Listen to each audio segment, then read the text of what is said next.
La entrevista, el Telematutino 11, gente importante a tratar temas importantes. Comenzamos la semana con economía, con el licenciado Apolinar Veloz, economista, fue gerente del Banco Central, académico. Muy buenos días, Apolinar, un placer tenerte, lástima no tenerte en vivo, pero te tenemos como quiera. Ya. Buenos días, Ramón, buenos días, Jacqueline, gracias por la invitación. Gracias a usted. Tenemos muchos temas del área económica, Apolinar. Las proyecciones, porque todavía no se tiene el dato del crecimiento del año pasado, pero parece que ronda entre el 10 y el 11%, y ya sí se tiene el dato de inflación de 8.5%, que es casi el doble de la meta central, que era 4 más o menos 1. ¿Cuál es tu opinión sobre la evolución de la economía el pasado año? Para que entonces, en base a eso, vamos a ver tus proyecciones para este año. He dicho en varios artículos que el crecimiento económico, esa tasa de 10 o 12 que tanto el Ministerio de Economía como el Banco Central están anunciando a la población, tienen que ver con promoción propagandística, no tienen que ver con una explicación de cuáles son las variables que han incidido fundamentalmente en el crecimiento económico dominicano. En primer lugar, no es una explicación del crecimiento, decir que se creció esa tasa porque creció el sector de servicios, porque se creció el sector agropecuario, o porque creció cualquier otro sector que compone el Producto Interno Bruto de la economía dominicana. Eso no es una explicación. Una explicación tendría que venir por el lado de qué pasó con la productividad en la República Dominicana, no solamente del capital, sino también del trabajo, porque esa es una parte constitutiva y de la explicación del crecimiento económico. ¿Qué pasó con la tasa de interés? ¿Qué tiene que ver con el capital? ¿Qué tiene que ver con el salario? ¿Qué tiene que ver con la productividad de los trabajadores? ¿Qué pasó con la inversión del sector privado? ¿Qué pasó con las exportaciones? ¿Qué pasó con las importaciones? Esas variables tienen que discutirse y saber cuál fue su aporte en el crecimiento económico. No el hecho, como normalmente hace el Banco Central, decir que hubo un crecimiento sectorial. Obviamente, si hubo un crecimiento del producto, cada uno de los sectores debió haber crecido, pero eso no explica el crecimiento. Te escuché decir, Ramón, previamente, de que la tasa de interés a raíz de el auxilio que el Banco Central hizo a través de un incremento de flexibilización de las medidas de regulación del sistema bancario, que hubo, digamos, una inflación que estuvo, digamos, ligada al problema de la cantidad de dinero en circulación. No, el Banco Central generalmente tiene una política restrictiva. ¿Y por qué tiene una política restrictiva? Porque, como tú dijiste también, eso hace que la tasa de interés suba, lo cual es absolutamente consistente con el hecho de que el gobernador del Banco Central mantenga generalmente el tipo de cambio sobrevaluado.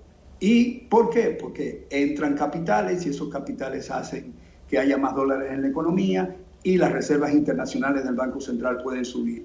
Por otro lado, el hecho de que se hayan flexibilizado el encaje legal y se le hayan otorgado una serie de recursos a los bancos comerciales, no a la gente, eso significa que el dinero que puso el Banco Central no circuló, fundamentalmente porque se había hecho ya público, y lo hizo público el Fondo Monetario Internacional en el informe ya del 2019 y lo reiteró en el 2020, que la banca dominicana tenía problemas de capital y que había que resolver el problema de la caída o los vencimientos que se habían producido en el pago de la cartera. Es decir, había retrasos. ¿Qué hizo la banca comercial con ese dinero? La banca comercial lo que hizo fue que reestructuró todos los préstamos que estaban vencidos y justamente resuelve uno de los problemas que estaba señalando el Fondo Monetario Internacional, con lo cual ese dinero no circuló en la economía. Por esa razón, yo pienso que la explicación de la inflación que tenemos actualmente es una explicación fundamentalmente de costos y no una inflación por exceso de circulación monetaria en la República Dominicana. Además, hay un elemento importante. El Banco Central llega tarde a atacar la inflación. La inflación comenzó a subir en este año alrededor del mes de abril de este año, comenzó a subir la inflación hasta llegar a los niveles que está hoy. Y el Banco Central responde justamente ahora, cuando ya la inflación evidentemente que duplicó lo que era su rango meta de inflación, que es 4%, uno por encima y uno por abajo. Ahora tenemos prácticamente el doble. Y eso evidentemente tiene que ver no con justamente resolver el problema de poder adquisitivo de la gente, sino tiene que ver fundamentalmente con el anuncio que hizo la Reserva Federal de aumentar las tasas de interés al menos 3 veces durante este año. Licenciado. Lo que hace el gobernador es que se adelanta y justamente para evitar los efectos dañinos que ese aumento de las tasas de interés internacionales fundamentalmente en Estados Unidos provocaría sobre la economía dominicana, el Banco Central sube la tasa de interés. ¿Para qué? Para evitar de que las inversiones extranjeras financieras que existen en el país se vayan a Estados Unidos detrás de un rendimiento mayor y con una moneda de mayor seguridad que el peso dominicano. De esa manera es que fundamentalmente el Banco Central piensa siempre en el tipo de cambio, no en la inflación. Piensa en el tipo de cambio, no en la promoción de las exportaciones.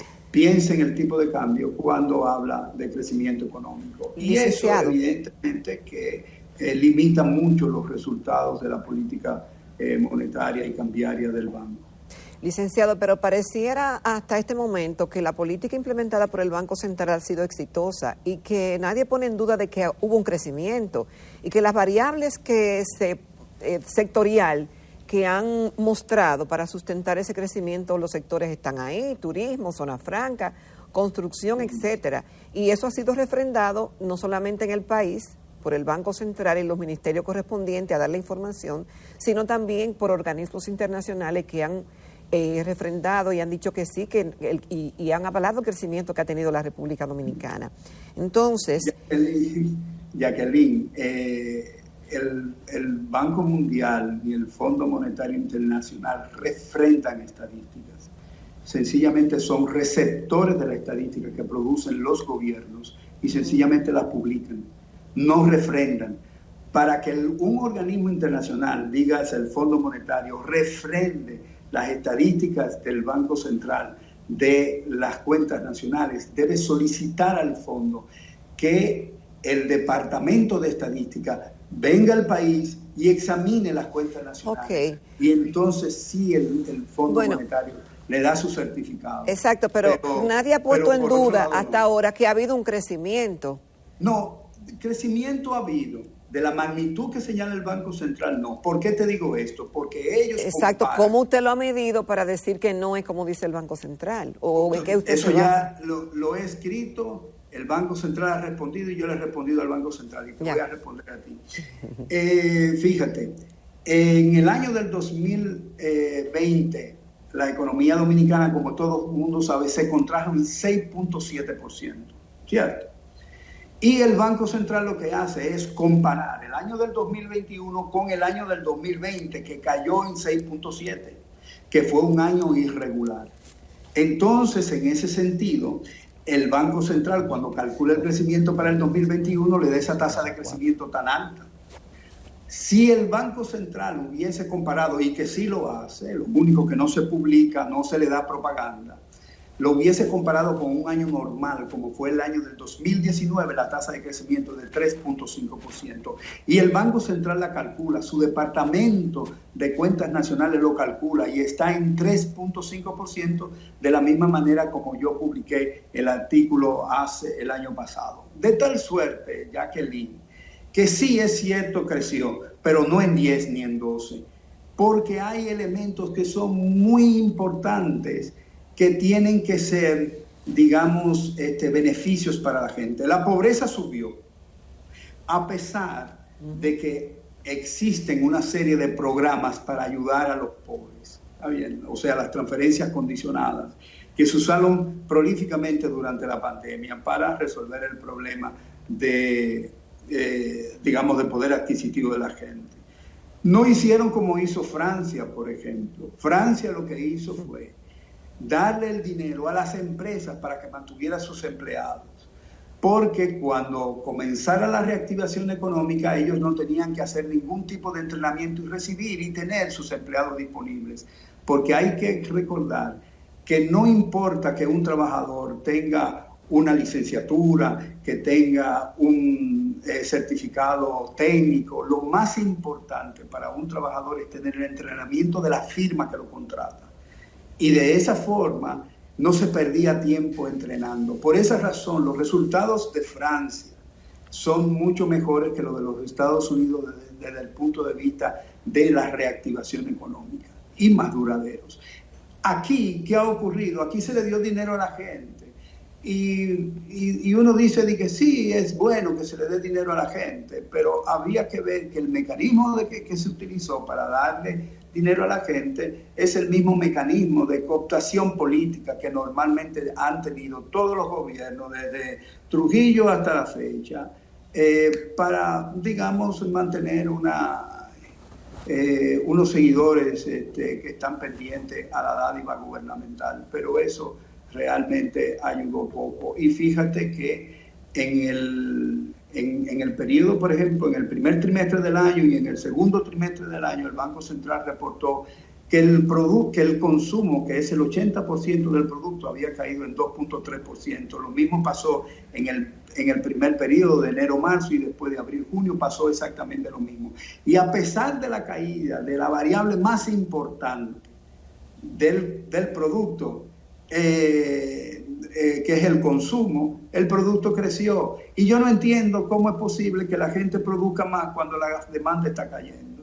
Entonces, para mí eso es ilógico, no es consistente. Y si se quiere decir que hay crecimiento, sí, perfecto, hay crecimiento, pero hay que explicarle al público las inconsistencias que tienen esas cuentas nacionales. Rápidamente vamos a pasar una pausa comercial, pero en relación a lo primero que tratamos, Apolinar, el hecho de que la inflación subyacente haya sido de 6.87%, ¿no es un indicador de que el elemento monetario tuvo importancia en los niveles de inflación? No, mira, la República Dominicana cuando creció a 6,7 estaba por debajo del potencial, es decir, de la capacidad máxima de producción de la economía dominicana. Y solo la inflación monetaria es posible cuando una economía está creciendo cercano a los niveles de pleno empleo o a los niveles de capacidad potencial máxima de la economía. De otra forma, hay espacio de la oferta para responder a la demanda, y por esa razón no puede haber inflación, por lo menos desde el punto de vista monetario. Ahora puede haber inflación desde el punto de vista de costos, que es efectivamente lo que se ha producido, como cuando se interrumpen las cadenas de suministros, cuando hay problemas de disponibilidad de transporte, cuando se encarecen los fletes, etcétera. Ahí hay inflación. Pero todo el mundo, o sea, la economía global ha estado produciendo por debajo de sus capacidades potenciales. Desde ese punto de vista, Friedman en este caso no tiene ninguna importancia, porque Friedman establece bien claramente en el libro de la historia monetaria de los Estados Unidos, publicado en el año 1971, por lo menos la segunda edición, que establece que el fenómeno de la inflación es en cualquier sitio y en cualquier momento un fenómeno monetario. En este caso no lo es. ¿Por qué no lo es? Porque las economías del mundo no están funcionando a plena capacidad, que es lo que impide a la oferta responder a una mayor demanda. Bueno, continuamos esta mañana en Telematutino 11 conversando con el licenciado Apolinar Veloz, economista, exgerente del Banco Central. Licenciado, parte de la pregunta que quedamos pendiente del segmento anterior que le hacía Ramón Núñez es con relación a la perspectiva de este año 2022. Hay muchas expectativas de cómo será este año en términos económicos, pero partiendo de sus análisis y de lo que tenemos disponible actualmente, de lo que podemos medir, ¿cuáles son sus proyecciones para este 2022? Bien, yo no tengo modelos macroeconométricos para hacer estimaciones de lo que será este año del 2022. Me voy a auxiliar, obviamente, de las estadísticas y las proyecciones que han hecho los organismos internacionales, tanto CEPAL como el Banco Mundial. El Banco Mundial está proyectando una reducción importante del crecimiento económico para no solamente para el mundo, también para América Latina, y estima que será de 4.1 el crecimiento económico. Eso lo dice hoy, eso no necesariamente se mantenga. Quiere decir que será 4.1, puede ser más, puede ser menos también. Que habrá un incremento de la pobreza a nivel mundial, particularmente en América Latina, y CEPAL dice que es bastante preocupante el hecho de que las transferencias condicionadas que hace el gobierno para subsanar el problema de la pobreza no tendrá una incidencia importante para obtener ese objetivo, incluyendo la República Dominicana. Recientemente publicó la revista número 134 CEPAL, donde su artículo principal es justamente sobre el impacto de las transferencias condicionadas en América Latina. Y para República Dominicana tiene una mala noticia, y la mala noticia es que a pesar de los esfuerzos que haga el gobierno para tratar de resolver el problema de pobreza, efectivamente no tendrá ningún tipo de resultado positivo, sino que aumentará la pobreza a pesar de los esfuerzos que haga el gobierno. Entonces, eso por un lado. Por el otro lado, entonces tenemos la pesada deuda que tiene la República Dominicana. Algunos diarios la semana pasada reportaron que la República Dominicana era de los, a pesar de que se dice también que es de los que más crecen, pero no se dice con mucha frecuencia de que es el que más deuda tiene de los países, por lo menos de Centroamérica. Porque obviamente Argentina tiene una deuda superior a la República Dominicana, pero República Dominicana en el Caribe es el líder de deuda. ¿Cuál es el efecto que tiene la deuda pública sobre el crecimiento económico? La mayoría de la literatura que conozco, es posible que se me escape alguna, establece una relación negativa entre el crecimiento económico y la deuda. ¿Por qué esa relación negativa? ¿Por qué cuando crece la deuda el crecimiento económico debe caer? Obviamente en un país en el que el cálculo del producto no está en el Banco Central, como está en República Dominicana, y eso lo veremos más adelante. Lo que dicen los teóricos, y ahí está Carmen Reinhardt y Kenneth Rogoff, que escribieron un libro que se titula Esta vez es diferente, en el año del 2010, establecen que esa relación negativa comienza a partir de que el cociente deuda-PIB, es decir, cuando usted dice qué me representa la deuda sobre el producto, es de 70%. La República Dominicana ha pasado de ese escenario hace mucho tiempo, a pesar de que el crecimiento económico tan acelerado de la República Dominicana en la pandemia, evidentemente que oculta esa realidad de que la deuda sobre el producto es más de 70%. Es decir, que ya nosotros, según esa literatura, según Carmen Rogoff y Reinhardt, ya estamos en el rango de que pueda ocurrir una crisis de deuda. La República Dominicana tiene que pagar de los gastos corrientes, del total de los gastos corrientes del gobierno, el 20% en intereses. Y ese 20% que se va al exterior, ese no tiene ningún tipo de impacto sobre la economía dominicana porque se gasta afuera. De tal suerte que esa es una de las razones por la cual el impulso fiscal, es decir, de cada peso que gasta el gobierno, ¿cuánto representa eso en términos de crecimiento? Calculado por el Fondo Monetario Internacional es de 1 centavo. Es decir, por cada peso que gasta el gobierno, solo 1 centavo tiene algún tipo de efecto sobre el crecimiento de la economía dominicana. Y justamente el desperdicio, el robo y todo lo que conocemos de la ineficiencia del gobierno, efectivamente tiene como resultado de que el impulso económico que tiene el gasto público sobre la demanda agregada no tiene efectos muy fructíferos sobre el crecimiento de la economía. Y entonces, como prácticamente el gobierno ha tomado un montón de dinero, alrededor de unos 12.000 millones de dólares, para enfrentar las tareas propias de políticas públicas, esas políticas públicas no tienen resultados positivos por varias razones, pero una de ellas es que el gobierno, en lugar, cuando dice que va a gastar 10, tiene que gastar 8, porque 2 se van fuera, y eso no tiene ningún tipo de efecto sobre la economía, y por esa razón es que la economía dominicana tiene un efecto negativo entre crecimiento económico y deuda pública.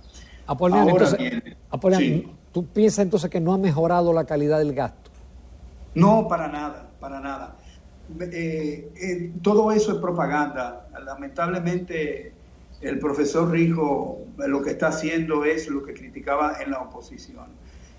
Para tener calidad en el gasto, se debe tener un presupuesto por programa y el gobierno debe tener un plan. Entonces, ¿y no lo tiene? No lo tiene. ¿Dónde está el plan? Oh, Dios. ¿Cuáles son los objetivos del plan?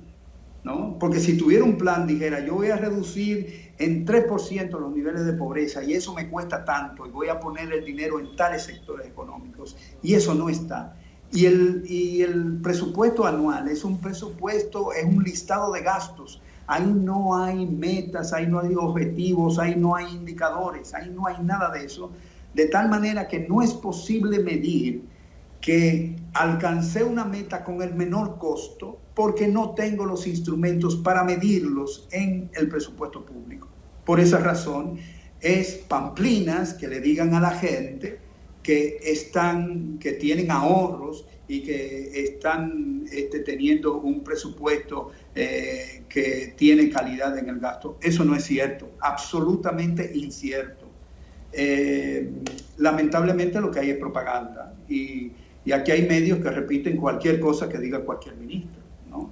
Entonces, siendo así, pues se llena la prensa de propaganda. ¿Cuál ha sido el ahorro, por ejemplo, que dice el gobierno que ha tenido? Ningún presupuesto tiene ahorro hasta el 31 de diciembre. Y ellos dicen que utilizaron el ahorro hace un par de meses para pagar deudas. Pero por el amor de Dios, si el presupuesto no ha terminado, ¿cómo obtuvo un ahorro? Y si tuvo un ahorro, ese ahorro debió haber estado reflejado en el presupuesto del año siguiente como partida inicial de los ingresos para el nuevo presupuesto, y eso no pasó. Entonces, yo creo que básicamente el gobierno ha fundamentado todas sus políticas públicas en propaganda, y obviamente aquí de la forma de la relación que existe entre la prensa en términos generales y el gobierno, pues se da ese tipo de, digamos, propaganda. Periodistas que pregunten, por ejemplo, como lo ha hecho en esta entrevista Jacqueline conmigo, no, pero que hay crecimiento. O sea, hay periodistas que deben hacer eso. O sea, Jacqueline debe salir de ahí y comenzar a hacerle preguntas a los funcionarios desde ese punto de vista, así, con esa misma energía. Eso yo lo aplaudo. Y eso es importante. Hay que poner a la gente a pensar en lo que dicen y para a ver si reflejan lo que hacen, porque lo que están haciendo no es lo que dicen. Ya. Apolinar, te agradecemos muchísimo en todo lo que vale, brillante como siempre Como tu exposición y respeto tus condiciones, tu calidad y tu preparación. Muchísimas gracias. Gracias. No, gracias a ustedes por la invitación. Como gracias Jacqueline, gracias Ramón. Gracias a usted. Nos vamos a comerciales, recta final del Telematutino 11.